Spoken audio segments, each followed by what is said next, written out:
అబ్బో! గారెలు చేయటం చాలా పెద్ద ప్రాసెస్ అనుకునేదాన్ని. కానీ ఈ మధ్య చాలా క్విక్‌గా, సింపుల్‌గా గారెలు చేస్తున్నాను. త్వరగా చేసుకునే ఈ గారెల రెసిపీని ఇప్పుడు తెలుసుకుందాం. హాయ్ అండి. Welcome back to Queen's kitchen.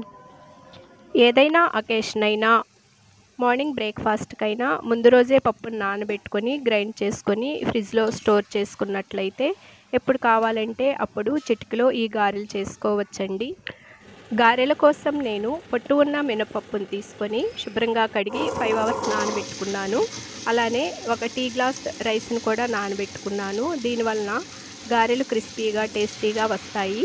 After 5 hours ఈ మినపప్పు పొట్టునంతా తొలగించి గ్రైండ్ చేసుకొని ఫ్రిడ్జ్‌లో పెట్టుకున్నాను.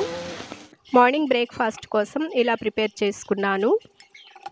ఇప్పుడు మిక్సీ గిన్నెలో కొన్ని అల్లం ముక్కలు, 2 కట్ చేసిన ఉల్లిపాయ ముక్కలు, అలానే కొన్ని పచ్చిమిర్చి మిక్సీ వేసుకున్నాను.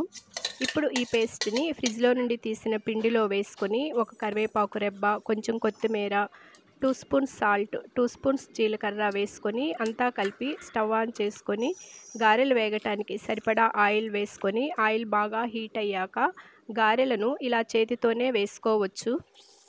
ఇలా గారెలు బాగా ఉడికి మంచి కలర్‌లోకి వచ్చాక ఆయిల్‌లో నుండి తీసి మరికొంత పిండిని తీసుకొని గారెల్లా చేసుకొని ఆయిల్‌లో వేసుకొని ఉడికించుకోవటమే. ఈ మినపప్పులో కొంచెం రైస్ కూడా వేసుకున్నాము కాబట్టి గారెలు చాలా క్రిస్పీగా ఉన్నాయండి.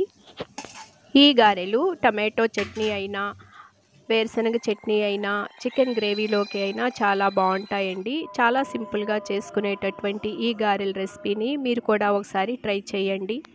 మీకు ఈ రెసిపీ నచ్చినట్లయితే లైక్ చేయండి, షేర్ చేయండి, సబ్స్క్రైబ్ చేసుకోండి.